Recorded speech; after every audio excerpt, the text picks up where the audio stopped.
అమృత అయితే అంజలి కోసం అలా కూర్చొని బాధపడుతూ ఉంటుంది. ఇంతలో ఆశ అయితే హాల్లోకి వచ్చి అంజలి ఫోటోలను, అంజలికి అంజలి గుర్తులను అన్నిటిని విసిరేస్తుంది. అది చూసి అమృత, అరుణ్ బయటకు వచ్చి ఆశ ఏం చేస్తున్నావు అని చెప్పి ఆశను నిలదీసి అడుగుతూ ఉంటారు. ఆ మాటలకు ఆశ అయితే ఇవాల్టి నుండి ఆ అంజలి గుర్తులు కానీ, అంజలి ఫోటోలు కానీ, జ్ఞాపకాలు కానీ ఏమీ ఉండడానికి వీల్లేదు, నేను ఒప్పుకోనని చెప్పి అంటూ ఉంటుంది. ఆ మాటలకు అరుణ్ అయితే ఆశ పైన గట్టిగా అరుస్తాడు. ఆ అరుపులకు ఆశ అయితే బెదిరిపోతుంది.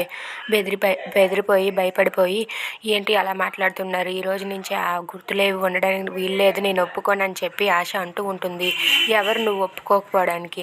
తను మా కూతురు జ్ఞాపకాలు ఉంచకపోవడానికి నువ్వెవరని చెప్పి అరుణ్ అయితే గట్టిగా అరుస్తూ ఉంటాడు. అయితే మీ కూతురు ఎక్కడ ఉంది చూపించండి అని చెప్పి అడుగుతూ ఉంటుంది. మా కూతురు ఎందుకు లేదు ఉంది, అసలు మా అంజలి ఎవరో తెలుసా, మా అంజలి రూపంలో ఎవరున్నారో తెలుసా అని చెప్పి అరుణ్ చెప్తూ ఉంటే ఇంతలో అమృత అయితే ఏమండి ఒక్క నిమిషం అని చెప్పి అమృత అరుణ్ని అడ్డుపడుతుంది. ఆ లక్ష్మి రూపంలో ఉన్నదే అంజలి అని చెప్పబోతే అమృత ఆపేస్తుంది. If you like this video please like, share and subscribe. Thanks for watching.